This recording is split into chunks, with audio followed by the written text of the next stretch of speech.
ইরানের আকাশসীমায় যুক্তরাষ্ট্রের অত্যাধুনিক F-35 স্টেলথ যুদ্ধবিমান ভূপাতিতের দাবি করেছে তেহরান।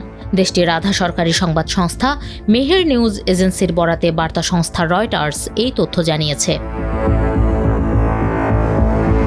প্রতিবেদনে বলা হয়, হামলার শিকার যুদ্ধবিমানটির পাইলট গুরুতর আহত হয়েছেন। তার বেঁচে থাকার সম্ভাবনা নেই বললেই চলে।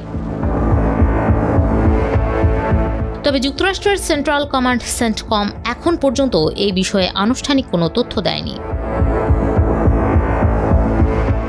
F-35 হল যুক্তরাষ্ট্রের সবচেয়ে উন্নত প্রযুক্তির যুদ্ধবিমান, যা রাডার ফাঁকি দিতে সক্ষম এবং শক্তিশালী আকাশ প্রতিরক্ষা ব্যবস্থার মধ্যেও অভিযান চালাতে পারে। এই বিমানের সামান্যতম ক্ষতি ও আকাশসীমায় যুক্তরাষ্ট্রের স্টেলথ আধিপত্যের ধারণাকে বড় চ্যালেঞ্জের মুখে ফেলবে।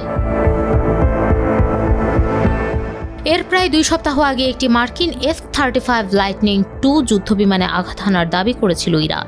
সে সময় মার্কিন সেন্ট্রাল কমান্ডের মুখপাত্র ক্যাপ্টেন টিম হকিংস জানিয়েছিলেন, একটি পঞ্চম প্রজন্মের স্টেলথ বিমান ইরানে যুদ্ধ মিশন পরিচালনার সময় জরুরি অবতরণ করতে বাধ্য হয়েছে। বিমানটি নিরাপদে অবতরণ করেছে এবং বিষয়টি তদন্তাধীন রয়েছে। CNN এর প্রতিবেদনে জানানো হয়েছিল, ইরানের হামলায় বিমানটি ক্ষতিগ্রস্ত হয়েছিল। সে সময় ইরানের ইসলামী বিপ্লবী গার্ড বাহিনী IRGC এর প্রকাশিত ভিডিওতে দেখা যায়, আকাশেই বিমানটিতে একটি মিসাইল আঘাত হেনেছে।